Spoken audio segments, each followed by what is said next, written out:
It's a Mailbag Friday episode of Locked On Braves. Going to be answering your Twitter questions, including some about Charlie Morton. Is he set to have a bounce back season in 2023? Also, how will Brian Snitker handle the DH spot for the Atlanta Braves with a lot of players looking to get at bats? And also, what happens to Mike Soroka or Ian Anderson, whoever loses out on the fifth starter spot for the Atlanta Braves? They go to the minor leagues. What happens with them? We'll discuss that and also answer some more of your questions on this Friday episode of Locked On Braves. So let's get into it. You are Locked On Braves, your daily Atlanta Braves podcast. Part of the Locked On Podcast Network, your team every day.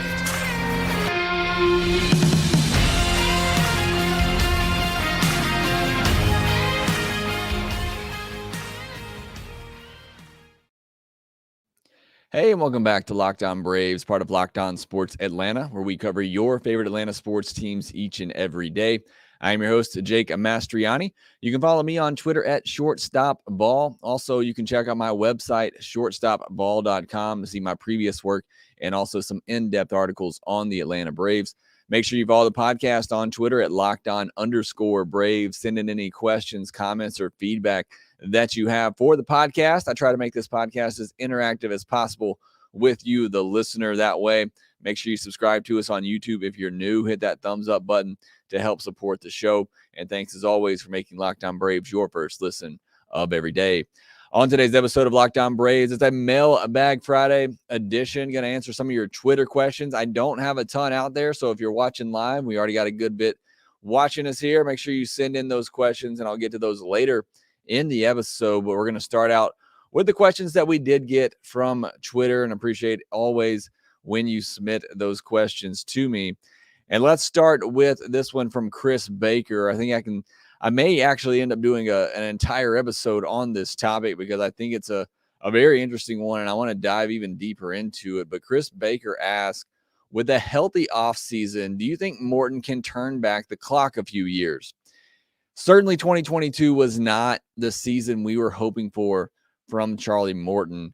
And I think there's several reasons for that. And Chris Baker alluded to the fact that a healthy offseason, I think a lot of us, myself included, forgetting the fact the guy's 38 years old. He came off a serious leg injury in the World Series in 2021 and just never seemed right in 2022. There were glimpses of it here and there, but just never seemed like the Charlie Morton that we are accustomed to seeing, that we saw throughout the 2021 season before he broke that leg.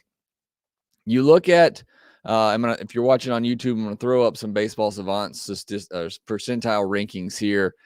And you look at these, and obviously there's a lot more blue in 2022 than you see in 2021. But you look at the K percentage, it's pretty much the same. The walk percentage was down, and I think that's key to some of his struggles in 2022. But you look at the whiff rate, it's still there. The chase rate, it's still about the same. The fastball velocity was down just a tick, but not necessarily an alarming amount. Fastball spin was actually better, which maybe that ended up not being such a good thing. The curveball spin was the same. So a lot of those metrics were still the same, but you look at the average exit velocity, the hard hit percentage, the barrel percentage, those were way down from where they were in 2021. And you look at, really, if there's one thing you want to look at with Charlie Morton from 2022, it's the fact that when he got hit extremely hard. The slugging percentage on his fastball was 100 points higher in 2022 than it was in 2021. The slugging percentage on his curveball was almost 200 points higher in 2022 than it was in 2021. And still in 2022, batters hit just 171 against his curveball. But again, when they were hitting him extremely, extremely hard. And a lot of that you can see in the fact that he allowed 28 home runs last season. The most he had ever allowed in a single season before that was 18. So we're talking 10 more home runs than his previous career high. That is a big number.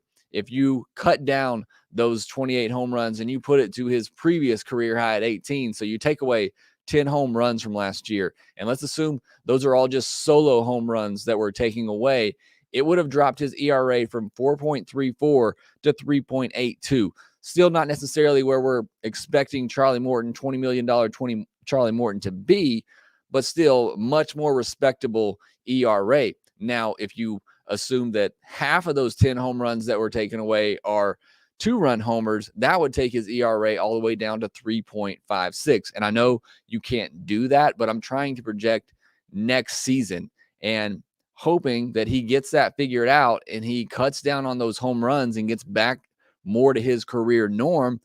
I think it's very good chance that we see Charlie Morton become, a 3.5 ERA pitcher again. And I think he's certainly capable of doing that, especially when you look at some of those metrics that we showed that are pretty much in line with where they were last year. And I think a big reason for why he got hit hard last year is just missed location. And maybe that's oversimplifying things, but again, I'm showing a chart here. If you're watching on YouTube, apologize for those just listening on audio, but you can see his heat map for his pitches in 2022 compared to 2021, and you can see a ton of red for his four-seam fastball over the middle of the plate, and even his curveball, you see a lot more red over the middle of the plate. When Charlie Morton was missing in 2022, he was missing badly, and he was missing out over the plate. And obviously, those balls are much easier to hit, and they're much easier to hit a lot harder. So I think, just the biggest thing for Charlie Morton is just missed location. And again, when you consider the fact he's coming off a major leg injury, it's understandable that he would struggle with command from time to time. Also, the hit batters, and I know he's always, hit a lot of batters in the past, but it just seemed like every game he was hitting a batter or two with that back foot curveball that he was spiking. So cuts down on that a little bit. Home runs go down to more of his career norm, 16 to 18 home runs. And I think we're seeing more of a 3.5 ERA Charlie Morton, assuming the other things remain the same. He still gets a lot of strikeouts.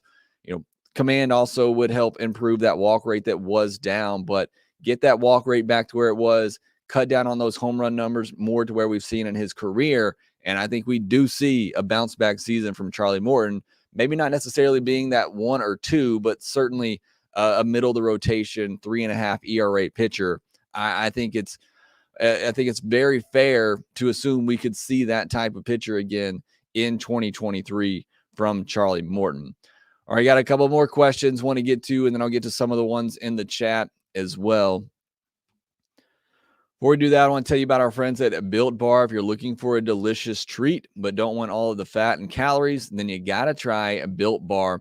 We just got through the holidays, and I know my goal is to eat a little healthier this year. If you're like me, where you want to eat healthier but you don't want to compromise on the taste, then I've got the thing just for you. Again, you got to try Built Bar. We've told you about them a lot here.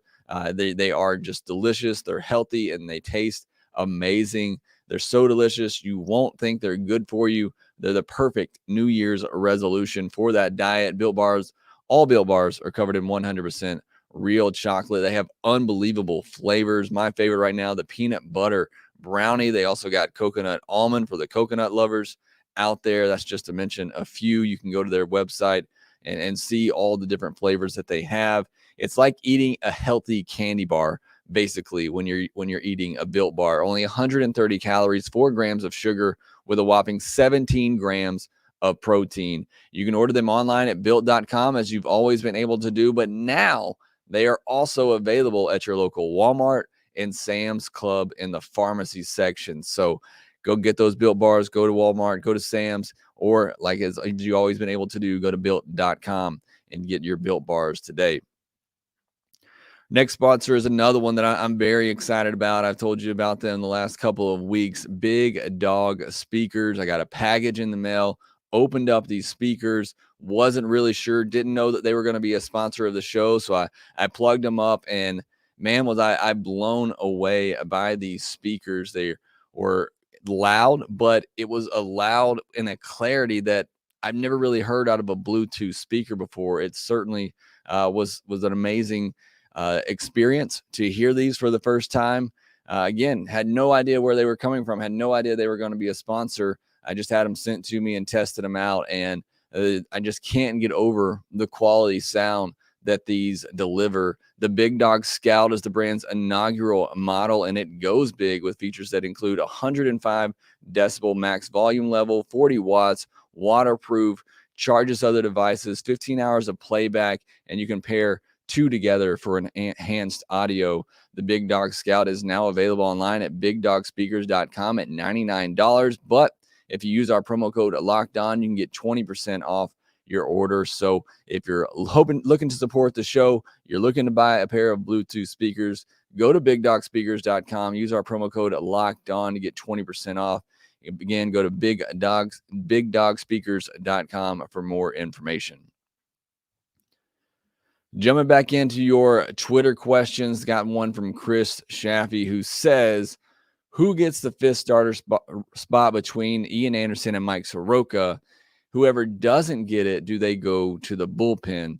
A question we've discussed briefly throughout the offseason. I said going into the offseason, the safe bet for me to get the fifth starter spot is Bryce Elder. I think he's a safer bet out of the three between Elder, Soroka, and Anderson, and there's some others who could figure into the equation as well. But I got to see it from Mike Soroka. I got to see it from Ian Anderson before I'm ready to give them that spot. That being said, if both Mike Soroka and Ian Anderson come into spring training and they look like Mike Soroka and Ian Anderson that we've seen in the past, then I think the job goes to Mike Soroka.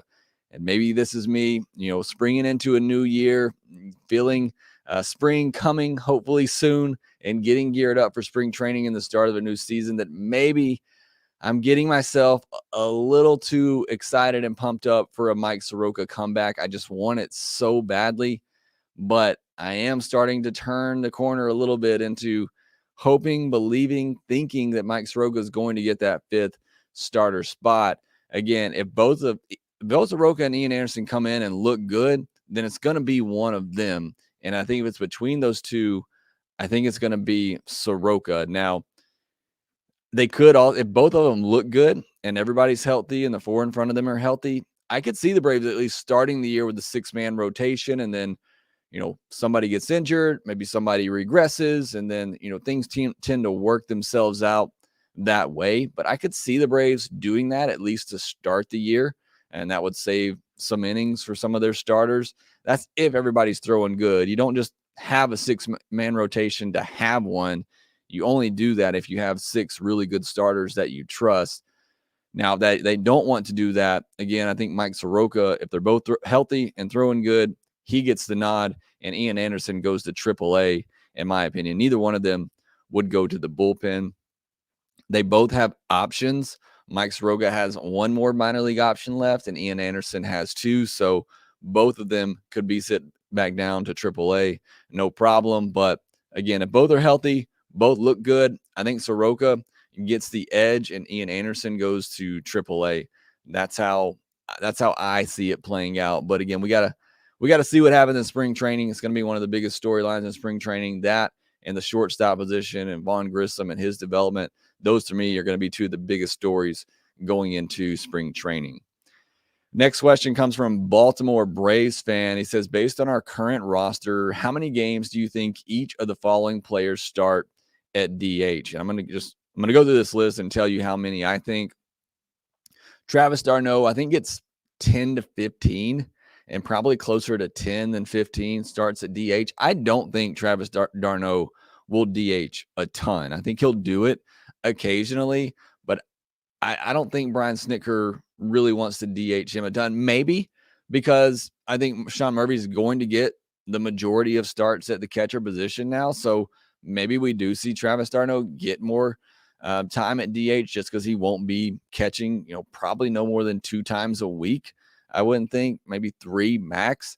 So perhaps we do see d'Arnaud get a few more starts at DH, but I still think it's probably more to 10 to 15 times a year we see him in the DH spot. Sean Murphy, I think we see in the DH spot 20 to 25 times a year or times this year. He was in the DH spot 30 times last year for Oakland. I don't think it's going to be that high with the Braves. I think ideally in a 5-game or a 6-game week, I think he starts at catcher 4 times. He starts at DH 1 time, and then he gets a full day off, once a week. So I could see him getting 20 to 25 starts at the DH spot is Sean Murphy. Marcell Ozuna, you're not going to like this. I don't like this. I think he starts at the DH spot 40 to 50 times. If he's on the roster, he's going to play. Ryan Snitker's going to put him in there. So I could see him getting 40 to 50 starts at DH. The only reason I don't have it higher is because I believe he struggles again. And I believe if that happens, I think the Braves will just cut him, whether July or August, whatever it may be. I think the Braves will just cut him. And I also think if you're going to play Ozuna, it has to be in the DH spot. You just can't put him out there in left field at this point. So I got Ozuna getting 40 to 50 starts in the DH spot.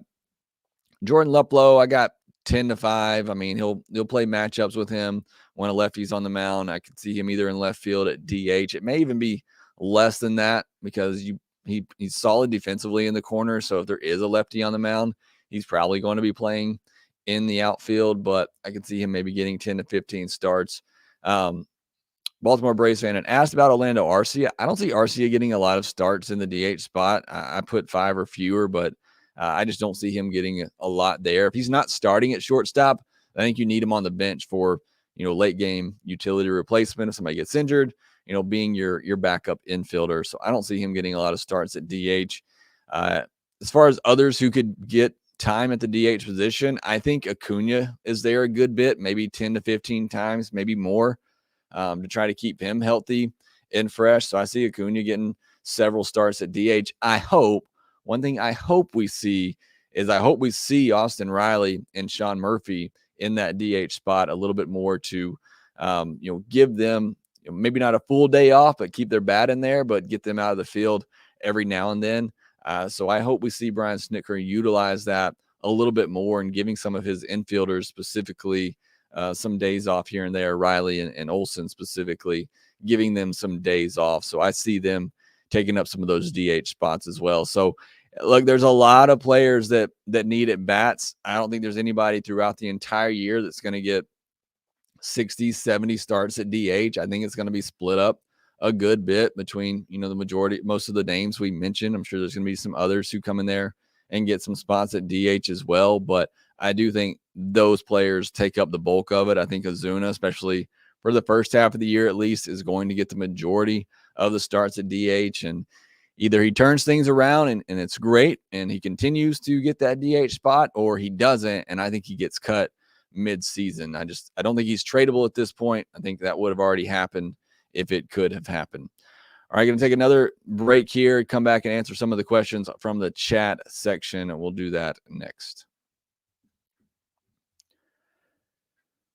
All right, as far as some news from Friday, we're still waiting to hear on Carlos Correa. The ongoing saga continues. The latest reports say that the Minnesota Twins could be involved with Carlos Correa now, who he obviously played for last year. So that would certainly be something. It sounds like perhaps negotiations are ongoing with other teams at this point. So certainly something as a Braves fan you want to keep an eye on, because that makes a pretty big difference, I believe, in the NL East race if he goes to the Mets or doesn't, or maybe he goes somewhere else in the NL East, wherever he may go.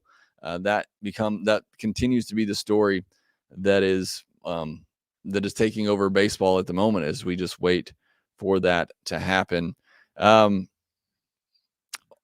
the Dodgers released Trevor Bauer, which was not a shock, not a surprise. The Dodgers will pay the remaining $22.5 million on Trevor Bauer's contract. The Dodgers haven't been spending a ton this offseason as they've kind of been waiting on this. There's not really anybody left out there for them to spend on at this point. And I've had several of you ask, and I know that's probably going to be one of the questions in the chat section here. No, I don't think Trevor Bauer is a fit for the Braves. Perhaps he is a good pitcher. I think he's somewhat just untouchable at this point in a bad way. I don't think any team really wants to deal with that off-field distraction. Braves are already dealing with that with Marcell Ozuna. Somebody probably gives him a chance, just because if he is still the Trevor Bauer that he was, he's going to be good enough for somebody to give him a second chance. I just don't think it's going to be the Braves, and I don't think it should be the Braves at this point. The Braves signed, and forgive me for this name, Yaxel Rios, to a minor league deal with an invitation to spring training.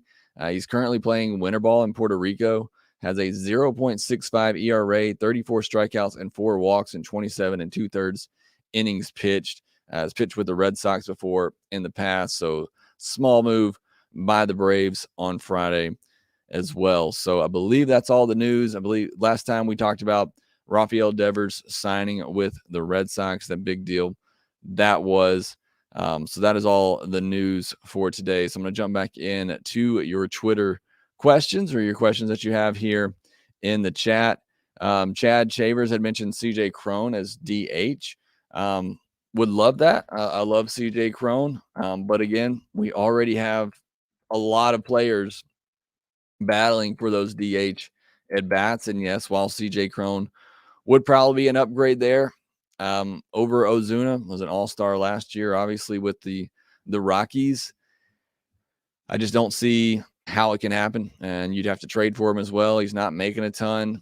You'd have to subtract somewhere. Again, it would be an upgrade. I talked about this the other day when I talked about what's left. Yeah, there are players out there that could be an upgrade, maybe a marginal upgrade, but you're going to have to subtract somewhere.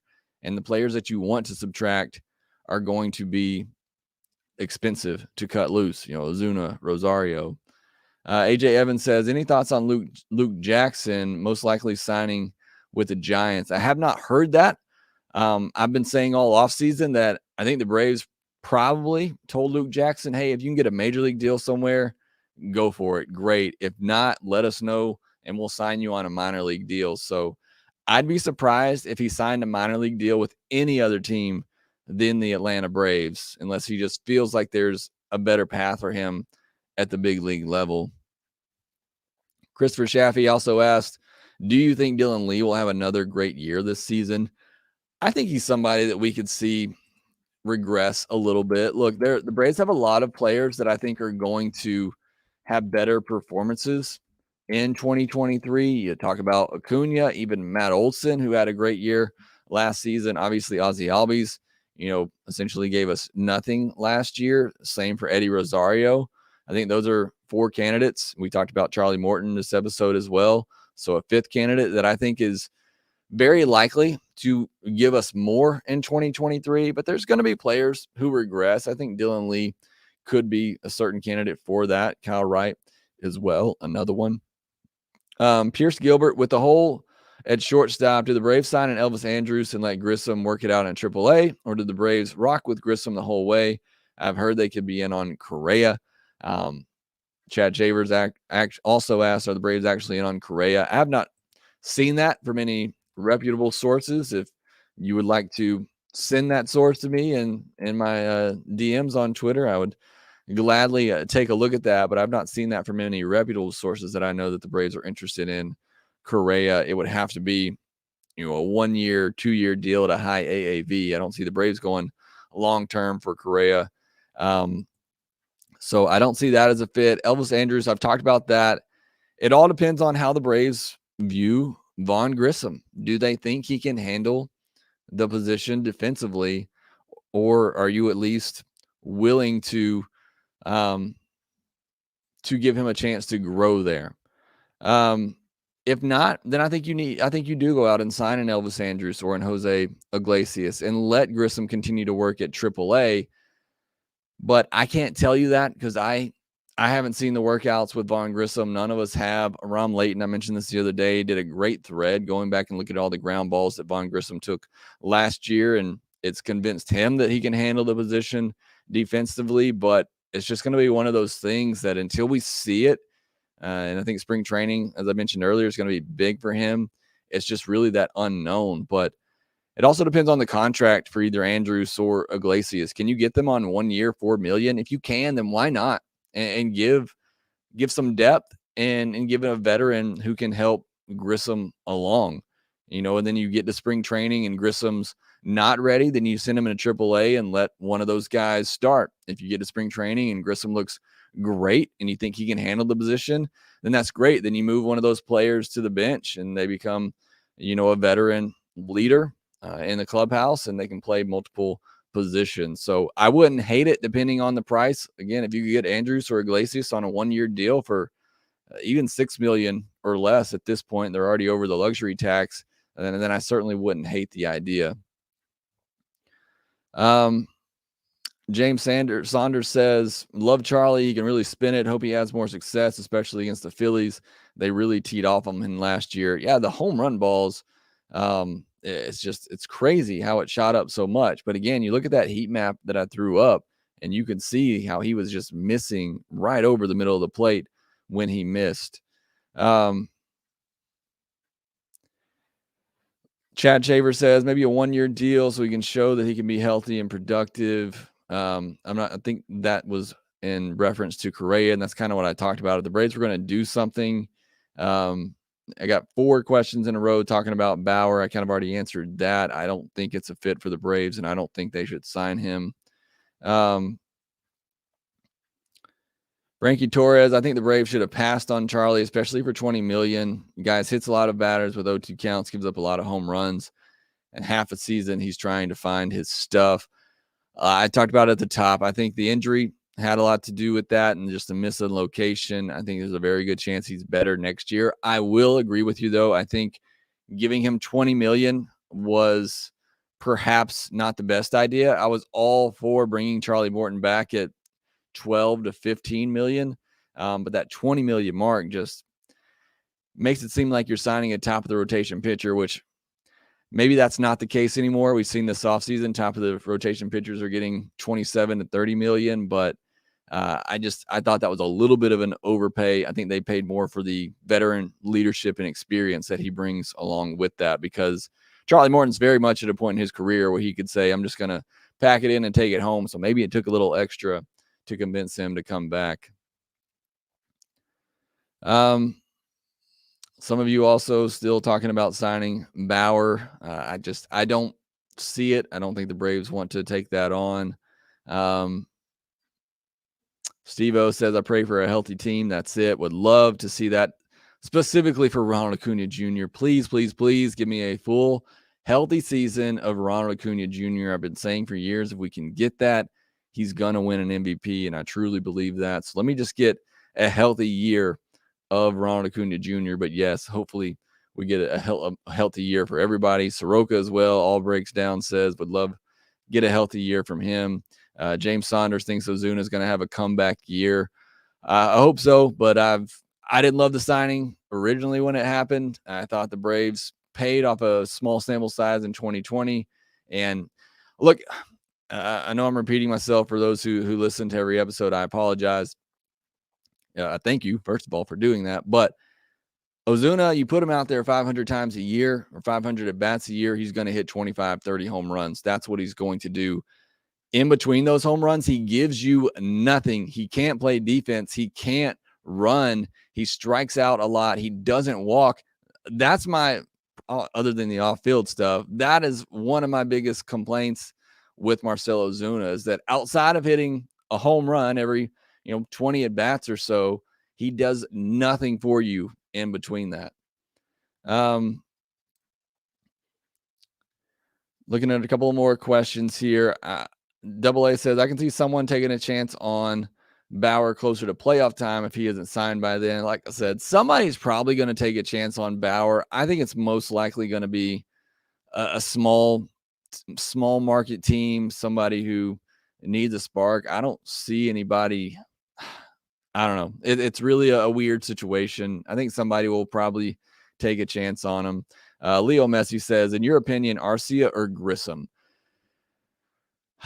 I've kind of gone back and forth on this as well. I said earlier in the offseason, let Grissom start at AAA and continue to work on defense. And then, hopefully if that all goes well, come up in a month or two and just start with Arcia or sign Andrews or Iglesias and start with them and give Grissom a little bit more time to develop. But I'm not going to lie, after seeing the highlights that Aram Layton put up, and yes, he's putting up just the highlights, I'm kind of starting to turn the corner on this and saying just, if Grissom earns it during spring training, just hand him the keys and let him drive, and let's see what happens.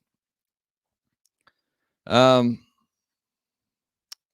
A says spring training is going to be interesting. I think so as well.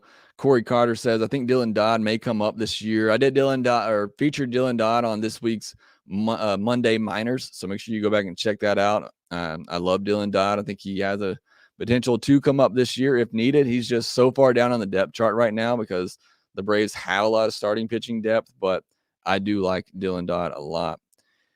Jacob Randy says, if the Braves go big, which player you think they go after? There's not anybody free agent wise big to go after right now. We talked about that on Wednesday's episode. There's just not a lot out there free agent wise. The only real big ticket out there right now is Brian Reynolds. And I certainly think the Braves will be in the conversation. And I think they have a prospect haul good enough to get him. But I think that prospect package could get beat by 20 other teams out there. But I think they'll certainly, be asking and looking at Brian Reynolds. Kwame says, off topic, we can get a Gold Glove outfielder with 20+ home run power for $1 to $2 million. And Yasiel Puig, yeah, I don't see that necessarily happening either. James Saunders, can you go hit Grissom some grounders and tell us if he can do it, Jake? I would love to. Nothing more than I would love. I'd actually love somebody to hit me some ground balls, but I would love to be a fly on the wall watching Vaughn Grissom work with Ron Washington this offseason. That would be a lot of fun to watch. Corey Carter says, is there no market for Duvall? We couldn't get out of a Mailbag Friday without one question about Adam Duvall. I don't know what the market, and again, I talked about this on the midweek podcast, what's left out there. What's left out there is a lot of fringe starting outfielders, AJ Pollocks, the Robbie Grossmans, the Adam Duvalls of the world. There's still a lot of those guys available. So I think maybe there's not a market for those guys, but I don't know, because like I said, there's a lot of solid corner outfielders, fringe type starters, but guys out there who could be had, and Adam Duvall is one of them. Maybe he comes back to the Braves. We talk about it enough. I wouldn't hate it. I've said all along I wouldn't hate it. But again, it's already pretty crowded. I thought when they signed Leplo that was a sign that they were moving on from Duvall, but it is a little surprising. He finished the year injured, so I'm sure teams are hoping to get a little bit of a discount on him. But yeah, there's a lot of solid outfielders still available, fourth outfielder types or platoon type outfielders. Double A says, Jake, for shortstop in Atlanta, sign me up. Shortstop ball, playing shortstop in Atlanta. Would certainly love to do that. Jacob Randy, last one here. If Braves go after a left fielder, who do you think they would go after? Why not Adam Duvall? I would love AJ Pollock. I think he's more of a platoon guy at this point, right-handed platoon, but could still play every day. I think that would be solid. I think he could be a little bit more expensive than what they're hoping for. But I think he's a free agent still out there, that could be an upgrade for sure. So I like AJ Pollock. If we're talking about free agents, now we're talking trades, go get Brian Reynolds, give up all the pitchers that you have to at the minor league level and go get Brian Reynolds. That would be the one big upgrade. And I don't think I mentioned this, but I apologize, I can't remember which listener said it to me afterwards. But if the Braves are going to make any kind of significant upgrade the rest of this offseason, it's going to have to be through trades. There's just nobody out there on the free agent market that's a fit that would be a big upgrade to the current roster. So any significant upgrades at this point, and Jacob Randy was specifically asking about, what big outfielder they could go after, it would have to be through a trade. There's just nobody left on the free agent market that the Braves could go get that would be, well, I say that Carlos Correa is technically still available. So yeah, take all that back. Carlos Correa is out there. That would certainly be a big get for the Braves, but I still don't think it's going to happen, but who knows? Can never count out Alex Anthopoulos All right, that'll do it for this episode of a Locked On Braves. As always, thank you for submitting all of those great questions. Really do appreciate it. Hope you all have a great weekend. Again, thanks for tuning in to Locked On Braves. Really do enjoy the interaction with all of you. Now go make your second listen to Locked On MLB Prospects podcast, where our friend Lindsey Crosby, a prospect encyclopedia, is talking about the biggest stars of tomorrow.